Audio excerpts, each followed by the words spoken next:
Obrigado, Senhor. Obrigado, Senhor, por toda a graça, por toda a percepção da Tua presença no nosso meio, Senhor. Obrigado, Senhor, pela expectativa que continua em nós. Obrigado porque o Senhor ainda tem muito a falar, muito a fazer ainda nesse dia, Senhor. E portanto, mais uma vez, mantemos a nossa guarda baixada para aquilo que o Senhor deseja fazer, deseja falar a nós por meio da Tua palavra, mais uma vez, trazendo à existência aquilo que ainda não há, para a glória de Cristo Jesus.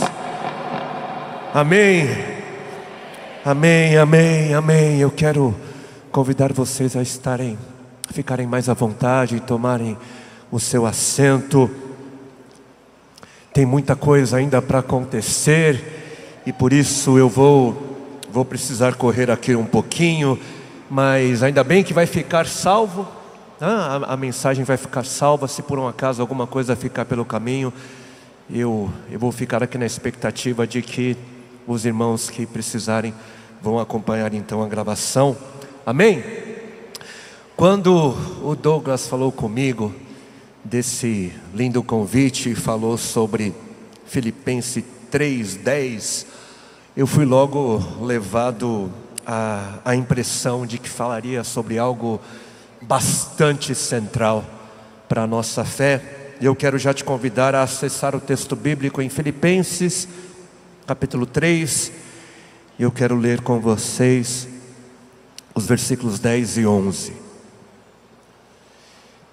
Filipenses capítulo 3, versículos 10 e 11, palavras escritas pelo apóstolo Paulo, inspiradas pelo Espírito Santo. Quero conhecer a Cristo e experimentar o grande poder que o ressuscitou.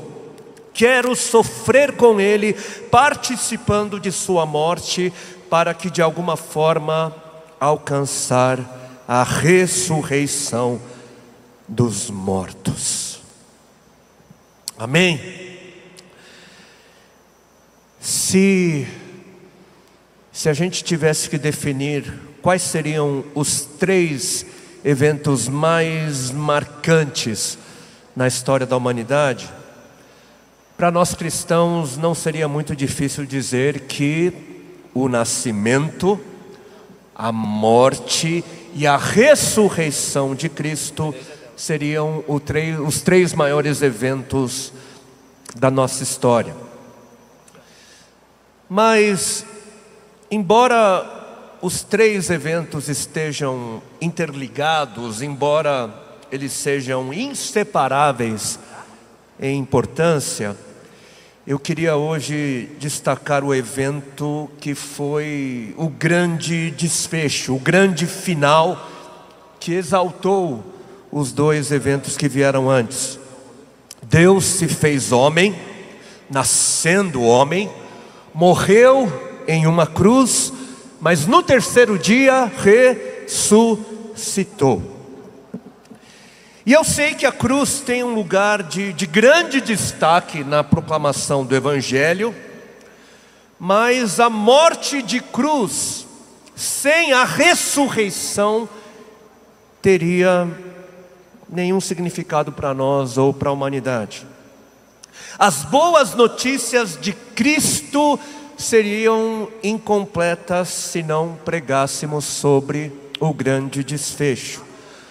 O que aconteceu no 3º dia é tão importante quanto o que aconteceu no 1º.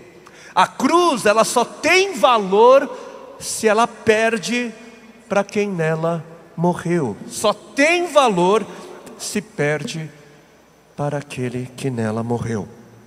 A morte de Jesus não significaria muita coisa se Deus não tivesse ressuscitado a Jesus. Romanos 4:25 vai dizer que Jesus foi entregue à morte por causa de nossos pecados e foi ressuscitado para que fôssemos declarados justos diante de Deus. Ou seja, não é só pela morte de Jesus que somos salvos, mas também pelo fato de que Ele não permaneceu morto, mas ressuscitou. Ele foi ressuscitado justamente para que pudéssemos ser declarados justos diante de Deus. Um evangelho apenas com a morte de cruz, mas sem ressurreição, não é o evangelho de Cristo. Um Jesus morto que permanecesse morto não teria mudado o mundo. Um Jesus morto que permanecesse morto faria da nossa fé inútil, como diz a palavra em 1 Coríntios 15, 14. Se Jesus não tivesse ressuscitado, nós ainda estaríamos perdidos em nossos pecados. Perdidos. Mas se a gente for sincero, acreditar na ressurreição não é algo pequeno. Não é algo pequeno, porque gente morta não volta a viver. Geralmente não volta, muito geralmente, né?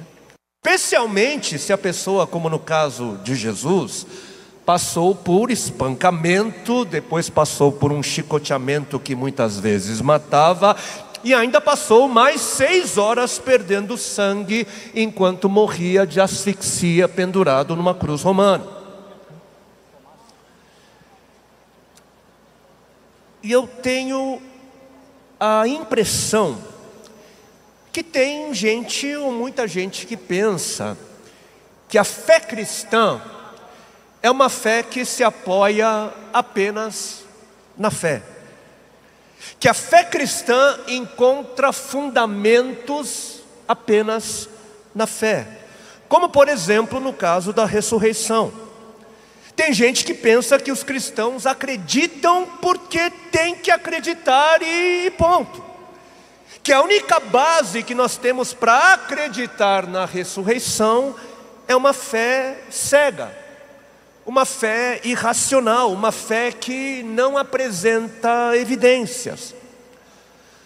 Mas eu acho que muita gente ficaria surpreendida, porque, ao contrário do que muita gente pensa, a fé cristã é uma fé extremamente racional, razoável, inteligente, baseada também em muitas evidências. A fé bíblica é uma fé que demanda sim raciocínio, que apresenta sim evidências que merecem consideração. O que é que vai dizer a lei? Ame ao Senhor de todo o seu entendimento, razão, pensamento. Inclusive sobre a ressurreição, são tantas as evidências que daria para fazer uma conferência ou algumas conferências só falando desse tema. Deixa eu ler com vocês alguns textos. O primeiro texto ali em João, capítulo 20, se você puder acessar comigo, a partir do versículo 1, do 1 ao 8. No primeiro dia da semana, bem cedo, enquanto ainda estava escuro, Maria Madalena foi ao túmulo e viu que a pedra da entrada tinha sido removida. Correu e encontrou Simão e Pedro e o outro discípulo, aquele a quem Jesus amava, e disse: tiraram do túmulo o corpo do Senhor e não sabemos onde o colocaram. E obviamente, contextualizando, Jesus o Senhor havia sido morto, né? E então eles foram ali para o sepulcro, para o túmulo, né? Tiraram do túmulo o corpo do Senhor e não sabemos onde o colocaram.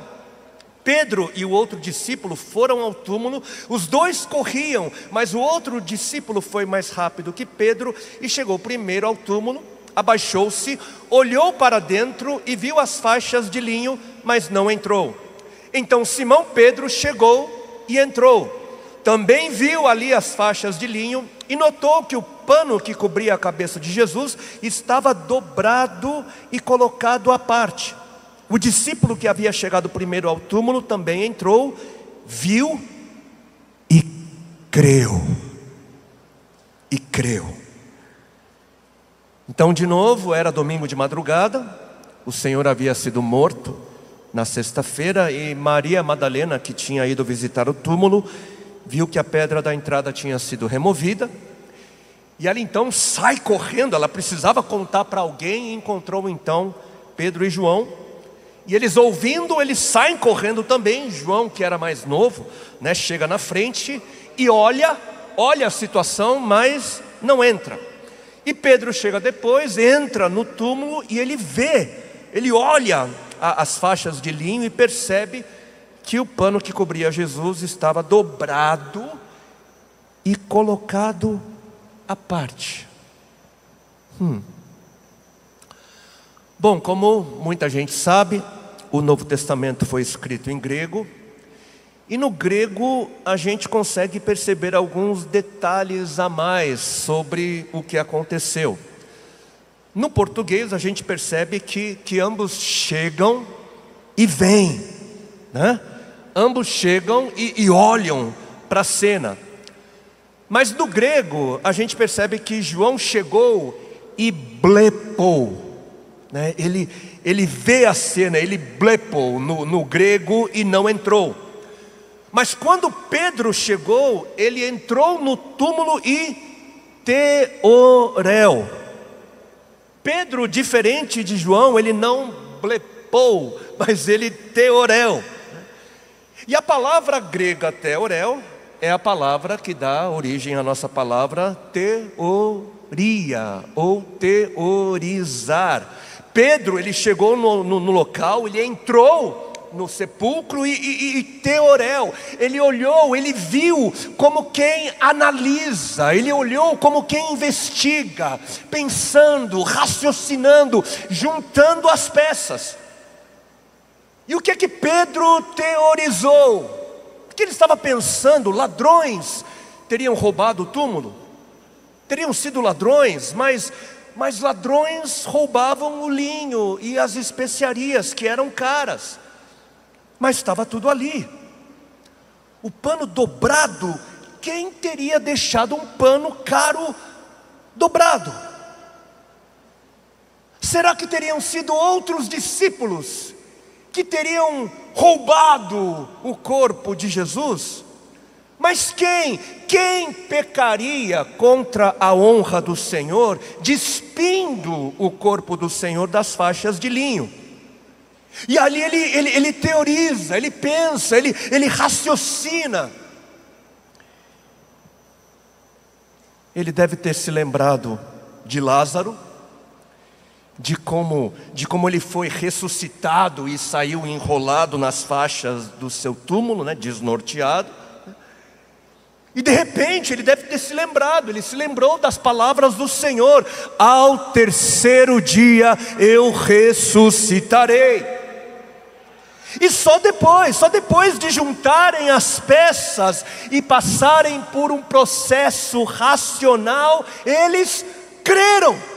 Eles creram, Jesus vive, Ele vive. A fé, ela é racional, a nossa fé, ela é inteligente, faz sentido, é fruto também de investigação, é fruto também de análise, de consideração. Não, a fé não é escrava da razão, vai além da razão, vai além da racionalidade. A fé cristã é mais do que a capacidade humana de juntar as peças, mas não é menos. A fé é maior do que a nossa inteligência, mas não é burra. E inclusive é a inteligência da fé que faz com que a gente permaneça na fé, mesmo nos momentos em que nada parece fazer sentido. A inteligência da fé nos mantém firmes. Uma fé que não é inteligente, quando nada parece fazer sentido, ela não resiste, ela rui. Por isso a necessidade de se amar a Deus com todas as nossas capacidades cognitivas, a nossa capacidade de pensar, de raciocínio, de todo o entendimento. Continuando, então, aqui o nosso raciocínio. Naqueles tempos, o testemunho de mulheres não tinha valor. Não era nem válido em tribunais. Naqueles tempos as mulheres não eram valorizadas e elas não tinham credibilidade. Inclusive, no segundo século, houve um argumento muito influente na mente das pessoas que colocou em xeque a fé cristã. Porque todos os evangelhos narram o fato de que mulheres foram as primeiras testemunhas do Jesus ressurreto. As primeiras pessoas que viram e pregaram, as primeiras pessoas que viram e anunciaram que Jesus vive, foram mulheres. E naqueles tempos, isso servia de grande argumentação contra a credibilidade do cristianismo. Filósofos grandes debochavam dizendo como é que homens racionais poderiam dar ouvidos a uma mulher. Como seria possível acreditar numa história onde as mulheres foram as primeiras testemunhas? O cristianismo não tem credibilidade. Mulheres como primeiras testemunhas, conversa. E esse argumento foi bastante convincente naqueles tempos. Mas hoje esse argumento não tem força. Na verdade, esse argumento é uma grande evidência a favor dos fatos narrados pelo Evangelho. Por quê? Porque se os relatos dos evangelhos fossem falsos, se os evangelhos fossem obras manipuladas e inventadas pelos discípulos, ninguém teria escrito que mulheres teriam sido as primeiras testemunhas a verem Jesus ressuscitado.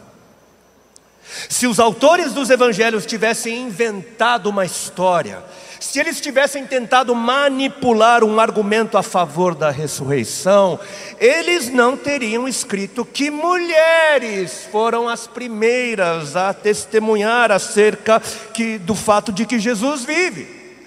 Se hoje, por exemplo, alguém quisesse inventar uma história, um testemunho de credibilidade, você não diria que ficou sabendo por meio de lábios de uma criança de 3 anos de idade. Mais ou menos. Então percebam a conclusão, né? Diante da cultura daqueles dias, que não dava valor às mulheres, diante daquele cenário, se está escrito que as mulheres foram as primeiras testemunhas, é porque deve ter sido assim que aconteceu, de verdade, né? Não houve maquiagem, não houve manipulação das informações. Mulheres como primeiras testemunhas, sim. Por quê? Porque foi isso que aconteceu. Mateus 27, versículos 62 a 66. No dia seguinte, no sábado, os principais sacerdotes e os fariseus foram a Pilatos e disseram: Senhor, lembramos que quando ainda vivia, aquele mentiroso, se referindo a Jesus, aquele mentiroso disse: depois de 3 dias ressuscitarei. Por isso pedimos que lacre o túmulo até o 3º dia. Isso impedirá que seus discípulos roubem o corpo e depois digam a todos que ele ressuscitou. Se isso acontecer, estaremos em uma situação muito pior que antes. Pilatos respondeu: levem soldados e guardem o túmulo como acharem melhor. Então eles lacraram o túmulo e puseram guardas para protegê-lo. Depois a história continua, nós sabemos que o Senhor ressuscitou e o túmulo ficou vazio. Capítulo seguinte, Mateus 28, ali a partir do versículo 11. Mateus 28, 11. Enquanto as mulheres estavam caminhando, alguns dos guardas entraram na cidade e contaram aos principais sacerdotes o que havia acontecido. Eles convocaram uma reunião com os líderes do povo e decidiram subornar os guardas com uma grande soma de dinheiro. Instruíram os soldados: vocês devem dizer o seguinte: os discípulos de Jesus vieram durante a noite enquanto dormíamos e roubaram o corpo. Se o governador ficar sabendo disso, nós os defenderemos para que não se compliquem. E esse não se complicar era a morte, né? E é muito improvável que eles tivessem dormido, porque a sentença para isso era a morte, era a vida, né? Mas a gente vai dar um jeito para que não se complique. Os guardas aceitaram o suborno, deve ter sido muito dinheiro, e falaram conforme tinham sido instruídos. Essa versão se espalhou entre os judeus, que continuam a contá-la até hoje. A morte do Senhor foi fruto de uma trama política, dos interesses de poderosos, e esses poderosos se lembraram que Jesus havia dito que ressuscitaria ao terceiro dia. Imaginando que os discípulos poderiam tramar e mentir assim como eles tramaram e mentiram, né? Os principais sacerdotes, então, eles foram a Pilatos e convenceram Pilatos de que o corpo precisava ser protegido. Pilatos, então, atendeu aquele pedido e ordenou para que o corpo fosse guardado, o túmulo fosse fechado.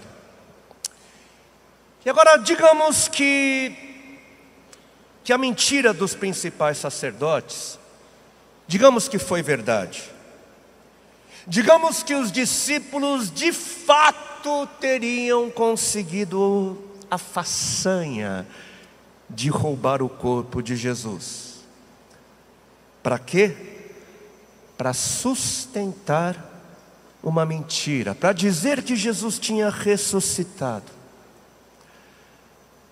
Agora, um fato histórico que muita gente sabe, né, ou possivelmente, né? Inúmeros falsos messias apareceram antes e depois de Jesus. Não é só o brasileiro que tem o Henri Cristo, né? Naqueles tempos também existiram outros. Mas no momento em que um falso messias era morto, o que é que acontecia? Os seguidores se retratavam, reconheciam que havia sido o engano e a vida seguia como era antes, né? Era isso que acontecia. Só que no caso dos apóstolos, no caso dos discípulos de Cristo Jesus, nenhum deles voltou a viver como viviam antes. Depois da ressurreição, nenhum deles, né, viveu como viviam antes. A vida deles foi completamente, radicalmente transformada. E os registros históricos que nós temos vão dizer que todos os apóstolos morreram como mártires, com exceção do apóstolo João, que passou os seus últimos dias numa ilha que era uma prisão romana. Todos os apóstolos viveram uma vida rendida, uma vida entregue. Eles foram por todo o mundo e pregaram o Evangelho. Todos pagaram o mais alto preço, a fim de serem testemunhas de que Jesus, o homem Deus, havia morrido em uma cruz, mas ressuscitara ao terceiro dia, contra tudo e todos, sob o risco de morte e debaixo de grandes privações. E por quê? Por que essa evidência do sacrifício e morte dos apóstolos é algo forte a favor da ressurreição e não a favor do corpo roubado?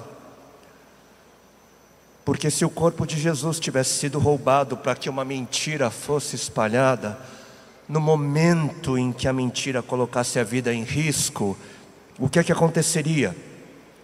Opa, foi mal, brincadeirinha, estava brincando, né?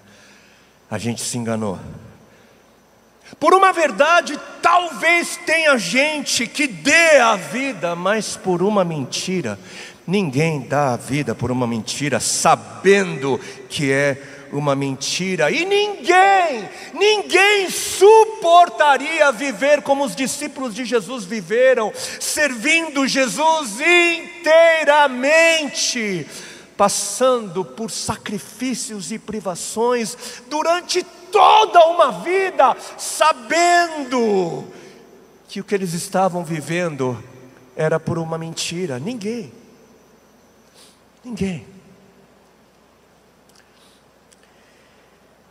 E agora, acessando comigo, por favor, em 1 Coríntios, capítulo 15, caminhando para os finalmente, outra carta escrita pelo apóstolo Paulo aos irmãos de Corinto. 1 Coríntios 15, do versículo 1 ao 20. Agora, irmãos, quero lembrá-los das boas novas que lhes anunciei anteriormente. Vocês as receberam e nelas permanecem firmes. Se essas boas novas que os salvam, se continuarem a crer na mensagem como lhes anunciei, do contrário, sua fé é inútil. Eu lhes transmiti o que era mais importante, o que também me foi transmitido. Cristo morreu por nossos pecados, como dizem as Escrituras. Ele foi sepultado, ressuscitou no terceiro dia, como dizem as Escrituras. Apareceu a Pedro e mais tarde aos 12. Depois disso apareceu a mais de 500 irmãos de uma só vez, a maioria dos quais ainda está viva, embora alguns já tenham adormecido. Mais tarde apareceu a Tiago e posteriormente a todos os apóstolos. Por último apareceu também a mim, como se eu tivesse nascido fora de tempo, pois sou o mais insignificante dos apóstolos. Aliás, nem sou digno de ser chamado apóstolo, pois persegui a igreja de Deus. O que agora sou, porém, deve-se inteiramente à graça de Deus, que Deus derramou sobre mim e que não foi inútil. Trabalhei com mais dedicação que qualquer outro apóstolo, e no entanto não fui eu, mas Deus que em sua graça operou por meu intermédio. Logo não faz diferença se eu prego ou se eles pregam, pois todos nós anunciamos a mesma mensagem na qual vocês já creram. Pois bem, se proclamamos que Cristo ressuscitou dos mortos, por que alguns de vocês afirmam não haver ressurreição dos mortos? Pois se não existe ressurreição dos mortos, Cristo não ressuscitou.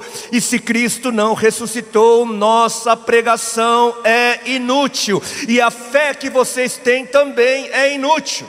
Então estamos todos mentindo a respeito de Deus, pois afirmamos que Ele ressuscitou a Cristo. Mas se não existe ressurreição dos mortos, isso não pode ser verdade. E se não existe ressurreição dos mortos, então Cristo também não ressuscitou. E se Cristo não ressuscitou, a fé que vocês têm é inútil, e vocês ainda estão em seus pecados.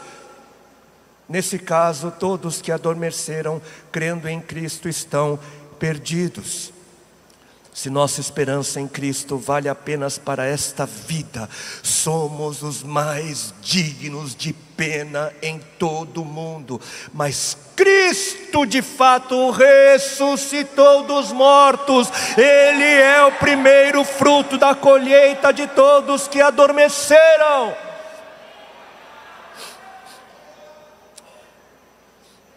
Gente, hoje, não apenas historiadores cristãos, mas também historiadores seculares, que até confessam ser ateus, céticos, todos são forçados a dizer, diante das evidências históricas, que os primeiros discípulos de Jesus viram Jesus ressuscitado.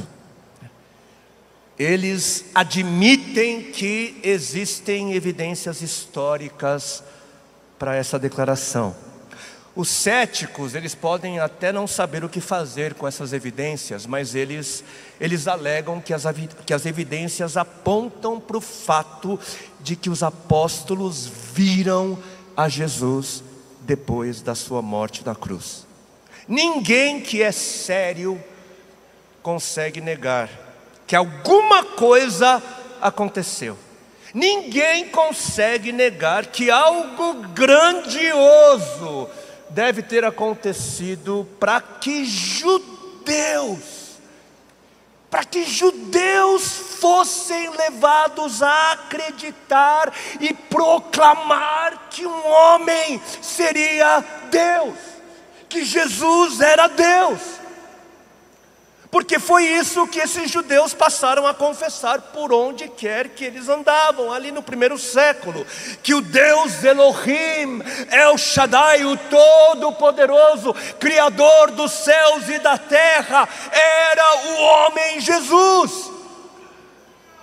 Mas o que teria acontecido para provocar essa drástica mudança na fé desses judeus? E a resposta é a ressurreição. A ressurreição. E hoje também é praticamente unânime que o apóstolo Paulo é uma fonte histórica confiável, segundo os critérios da academia secular, segundo os critérios da história, mesmo entre os céticos e segundo também outras ciências, eles confiam em Paulo. Mas por quê? Em que sentido Paulo é uma fonte histórica confiável? No sentido de que é possível saber historicamente quem Paulo foi, de onde ele veio, o que ele fazia. É fácil cruzar dados e encontrar referências históricas que falam sobre a sua vida, os seus escritos. Paulo era também um acadêmico, ele era um grande professor, um filósofo. Ele estudou debaixo de Gamaliel, que era um outro professor bastante respeitado na época. E olhem só, quando se faz história, quando se busca determinar se um registro é confiável historicamente, existem dois fatores importantes, de grande importância para quem faz história. Número 1, testemunhas oculares, ou seja, gente que viu de perto, que viveu o evento, ou seja, a fonte é algo muito importante. E a segunda coisa muito importante, para determinar se um registro histórico é confiável, é a distância de tempo entre o evento em si e o registro do evento. A distância entre o evento em si e o registro sobre o evento.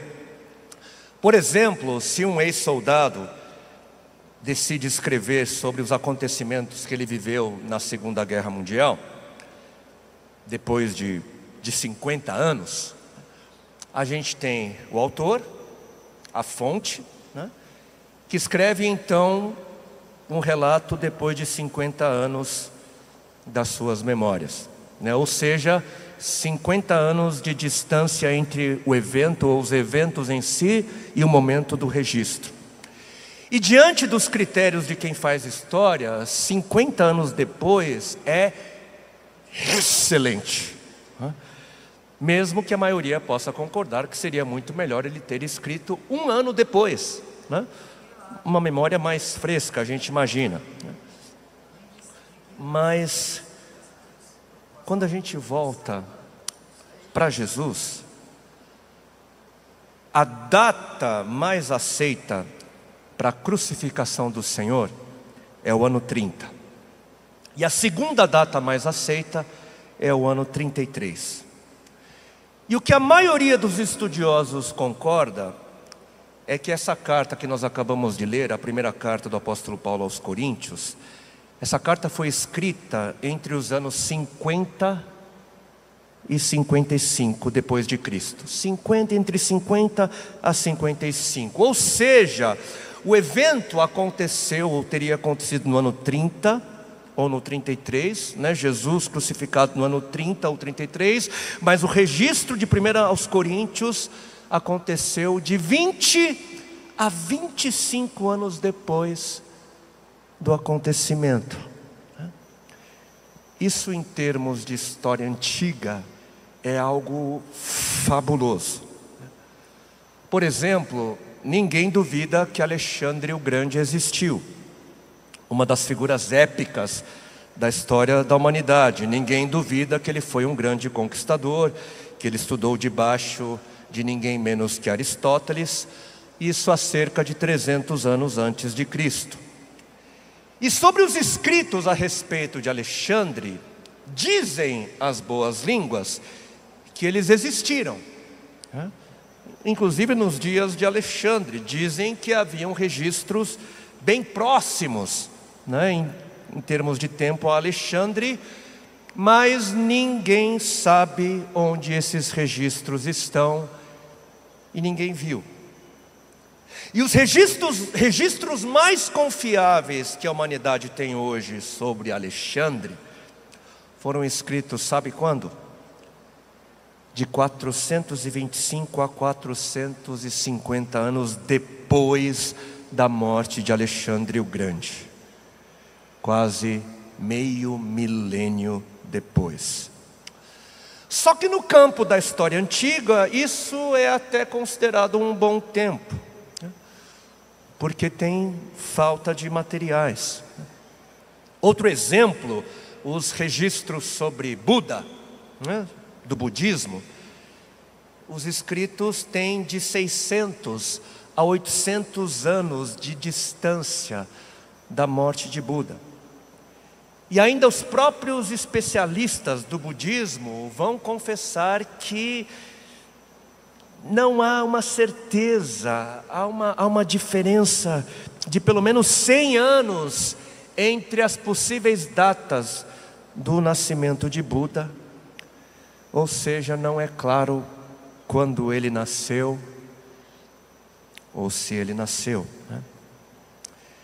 E ainda a figura dos hinduístas, ou do hinduísmo, como Krishna, né, do movimento Hare Krishna, tem 1200 anos de distância entre os eventos e o registro.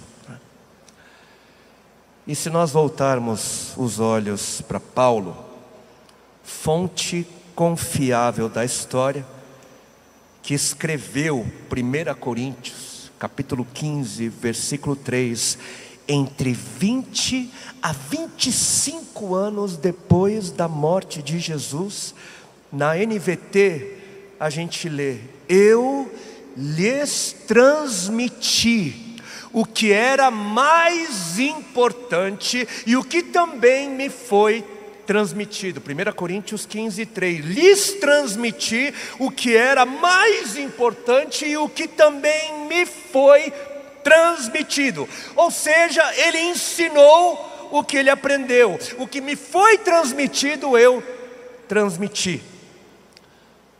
Mas aprendeu de quem?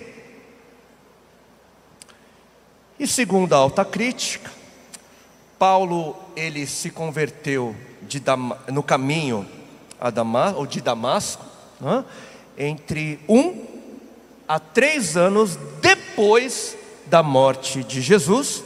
De 1 a 3 anos depois da ressurreição, Paulo se converteu. E Paulo, ele escreveu em Gálatas capítulo 1, que depois da sua conversão, ele permaneceu em Damasco por 3 anos, e depois foi para Jerusalém conhecer e se encontrar com o apóstolo Pedro, com quem ele passou 15 dias, está lá em Gálatas, né? 15 dias bebendo do apóstolo Pedro, ouvindo sobre Jesus, e acabou nessa ocasião conhecendo também a Tiago, né, irmão do Senhor. 15 dias ouvindo o que é que ele teria ouvido, o que é que ele teria perguntado. E segundo os cálculos, então, esse primeiro encontro aconteceu entre 4 a 6 anos após a morte e ressurreição do Senhor. 1 a 3 anos depois da cruz, Paulo se converteu, e mais 3 anos depois ele se encontrou com Pedro e Tiago. Vocês vão perceber como os eventos são próximos, né, do grande evento e também das pessoas que foram testemunhas do evento. E em Gálatas, no capítulo 2, o apóstolo Paulo ele diz que depois desse primeiro encontro com Pedro e Tiago, ele foi para a Síria. E lá ele passou a pregar o evangelho na região. E 14 anos depois ele voltou para Jerusalém e encontrou mais uma vez a Pedro e Tiago. 14 anos depois. E dessa vez ele também teve um encontro com o apóstolo João. As grandes colunas da fé cristã, todos juntos reunidos nesse encontro, né? Pedro, João, Tiago e Paulo. E por quê? Por que o apóstolo Paulo foi para Jerusalém encontrar de novo os primeiros apóstolos 14 anos depois? Para se certificar de que aquilo que ele estava pregando estava certo. Ele queria ter certeza de que ele estava ensinando nenhuma heresia. E em Gálatas, no capítulo 2, versículo 6, então, depois de muitas conversas, Paulo ele escreve, né, que os primeiros apóstolos nada tiveram a acrescentar àquilo que ele pregava. Nada tiveram que acrescentar.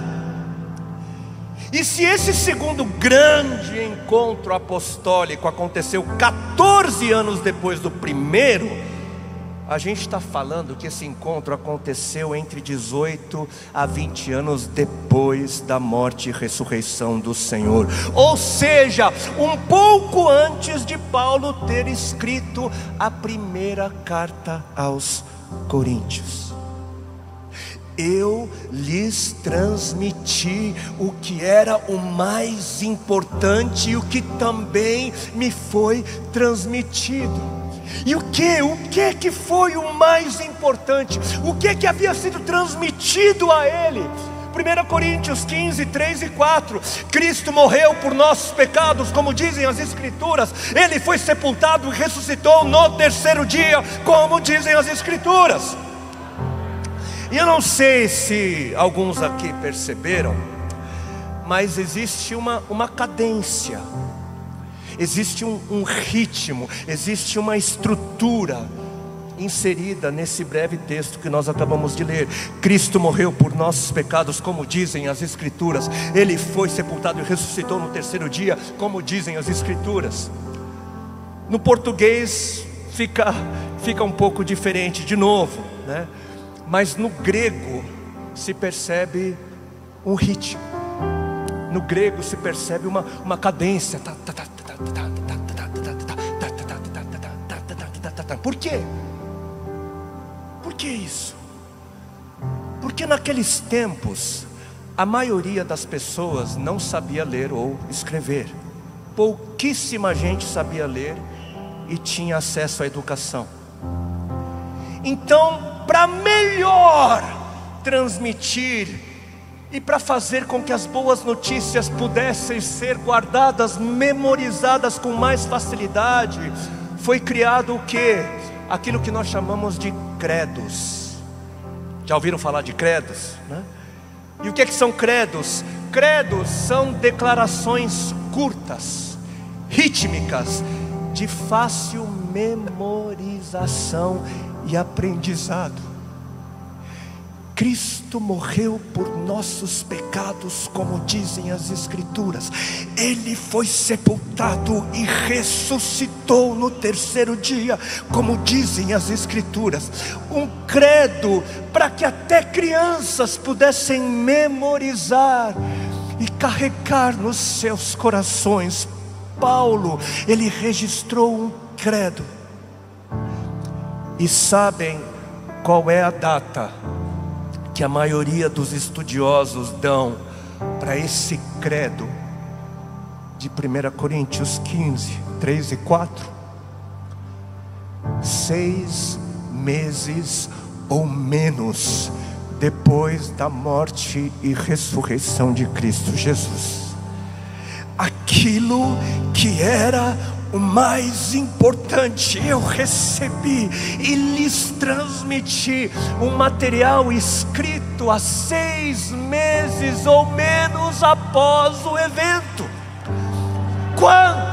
Quantos escritos na antiguidade têm essa distância de tempo entre os eventos e o próprio registro? Eu não sei.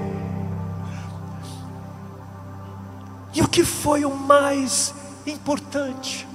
O que foi o mais importante que ele recebeu e transmitiu? Cristo morreu por nossos pecados, ele foi sepultado e ressuscitou ao terceiro dia, como dizem as Escrituras. Queridos, queridas, o que nós temos é um registro escrito 6 meses ou menos depois do evento histórico mais importante da humanidade. Escrita, registrada por uma figura histórica confiável, Paulo, que se encontrou com outras figuras históricas, Pedro, Tiago, João, testemunhas oculares, que viveram com Jesus, que viram, tocaram nas chagas do Senhor, com quem Paulo aprendeu e transmitiu debaixo da concordância dos outros apóstolos, o que era o mais importante. E por que tudo isso? Porque essa introdução é uma introdução sobre as evidências da ressurreição. Por quê?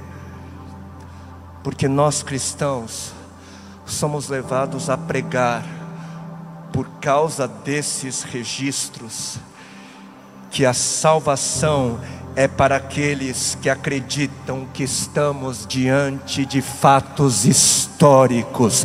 A salvação depende de acreditarmos em um fato que aconteceu na história da humanidade. O apóstolo Paulo diz em Romanos 10, 9, que se você confessar com a sua boca que Jesus é o Senhor e crer em seu coração que Deus o ressuscitou dentre os mortos, será salvo. Eu repito, se você confessar com a sua boca que Jesus é o Senhor e crer em seu coração que Deus o ressuscitou dentre os mortos, será salvo. Acreditar que Deus ressuscitou a Jesus dentre os mortos é acreditar que algo inimaginável aconteceu na história da humanidade, que Deus se fez homem, viveu entre nós e se fez homem para morrer a nossa morte numa cruz por causa dos nossos pecados, mas ressuscitou ao terceiro dia. E o apóstolo Paulo, sabendo que não seria uma tarefa fácil convencer as pessoas da ressurreição, ele convidou os leitores de Corinto a fazerem as suas próprias investigações. Ele inclusive indica diversas pessoas que poderiam ser procuradas. Essas afirmações de Paulo poderiam ser confirmadas ou desmentidas, 1 Coríntios 15, 5 a 8, o Senhor ressurreto, Ele apareceu a Pedro e mais tarde aos outros discípulos, depois apareceu a mais de 500 irmãos, de uma só vez, a maioria dos quais estavam vivos. Mais tarde apareceu a Tiago e posteriormente a todos os apóstolos, e por último ao apóstolo Paulo também. Mas existem mais outros registros de aparições. O Senhor ressurreto apareceu na Judéia, Mateus 28, 9, Lucas 24, 31. E ele apareceu na Galileia, Mateus 28, 16 a 20, João 21, 1 a 23. O Senhor ressurreto, ele apareceu na cidade, Lucas 24, 36. Ele apareceu na estrada, Lucas 24, 15. Apareceu pela manhã, João 21. Apareceu pela noite, Lucas 24, João 20. Apareceu com hora e lugar marcado, Mateus 28. Sem marcar hora e lugar, Lucas 25. Apareceu para um grupo de homens, João 21, 2. Apareceu para indivíduos, Lucas 24, 34, apareceu sentado, João 21, em pé, João 21, 4, andando, Lucas 24, 25, apareceu comendo, Lucas 24, 43, João 21, 15, e sempre conversando, Mateus 28, Lucas 24, João 20, e aqui todos nós, conectados presencialmente e virtualmente, aqueles que tiveram as suas vidas transformadas, porque tiveram um encontro com o mesmo Jesus que ressuscitou. Ele ressuscitou. Onde estão? Onde estão? Onde estão os que creem?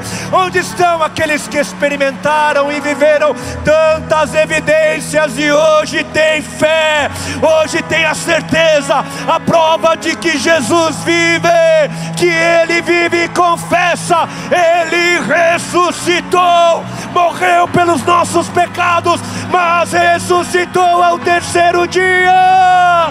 Ele vive, Ele vive.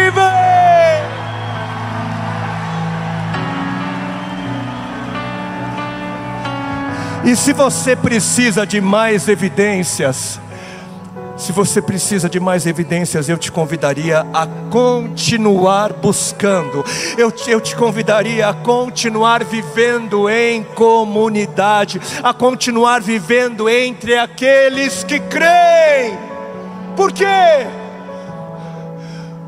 Porque é no meio de gente que crê que a expressão ressurreta de Cristo normalmente, geralmente aparece. É entre aqueles que creem que Jesus costuma se manifestar. E se essas poucas evidências despertaram algo no seu coração, continue buscando, porque Ele se permite ser achado. Deus se permite ser encontrado por aqueles e por aquelas que o buscam. Não é pouca coisa acreditar na ressurreição. Se você confessar com a sua boca e crer no seu coração que Deus o ressuscitou, será salvo. Mas é isso? É só isso? Talvez você pergunte: é só confessar e crer que Deus ressuscitou Jesus dentre os mortos? Sim. Mas quem crê nisso, quem realmente crê em seu coração que Deus ressuscitou a Jesus, vive de forma muito diferente. Quem crê que Jesus vive de forma, tem expectativas diferentes, tem vidas diferentes, transformadas, e tudo fica pequeno diante da ressurreição. Pode não fazer as coisas mais fáceis, mas fica pequeno, suportável. A morte fica pequena diante da ressurreição. A saudade, não é, Marcos? Fica suportável diante da expectativa, diante da esperança da ressurreição, nossos sofrimentos se tornam pequenos, nossas frustrações, todo o preço pago, todo o sacrifício a serviço de Jesus, tudo fica pequeno diante da ressurreição. Porque a ressurreição nos faz saber que um dia, que o grande dia que vem, quando também ressuscitaremos e todos o veremos, todos o veremos. E o grande dia logo vem, ele logo vem, quando todo olho verá, quando todo joelho se dobrará e toda língua confessará que Jesus vive. E não haverá mais choro, não haverá mais medo, não haverá mais saudade, não haverá mais dor, só porque Ele vive, Ele vive, Ele vive. Vamos orar. Vamos orar, curve a sua cabeça, eleve o seu coração, eleve os seus pensamentos a Ele. Quero conhecer a Cristo e experimentar o grande poder que o ressuscitou. Quero sofrer com Ele, participando de sua morte, para que de alguma forma alcançar a ressurreição dos mortos. Onde estão os que querem? Você quer conhecer a Cristo, você quer experimentar o grande poder que o ressuscitou. Aleluia. Mas vai precisar entrega. Participar da sua morte, dos seus sofrimentos, para que de alguma forma alcancemos de todas as maneiras, corramos atrás do prêmio, não nos distraindo por aquilo que vai passar, porque vai passar num piscar de olhos, vai passar essa vida, os desafios, as aflições, vai passar, e muito em breve estaremos com Ele. Senhor, a Tua palavra diz em Romanos no capítulo 8 que o Espírito Santo ressuscitou a Jesus no seu poder, que o poder que ressuscitou a Jesus é do Espírito Santo, e o Senhor que em nós habita, o Senhor que em nós faz morada, o Senhor que flui em nós e através de nós clamamos, Senhor, que flua em nós o mesmo poder, que flua em nós o mesmo poder que levantou, que resgatou, que ressuscitou a Cristo, Senhor, nesse poder que haverá de nos ressuscitar, que fluamos, Senhor, sejamos cheios do Teu poder, vivendo na expectativa de que logo ressuscitaremos, Senhor, que as nossas mentes sejam enchidas, plenas nessa realidade. Tudo logo vai passar, e em breve aqueles que permanecerem, aqueles que perseverarem, ressuscitarão em Cristo Jesus. E pedimos também, Senhor, por aqueles que foram introduzidos, Senhor, as evidências, e o Senhor é aquele que nos atrai. O Senhor é aquele que por meio dos sinais, por meio das evidências, nos leva, Senhor, à busca. Que os meus irmãos, as minhas irmãs, os meus amigos Te encontrem ao Te buscarem de todo o coração, para a glória de Cristo Jesus. Amém, amém, amém, amém.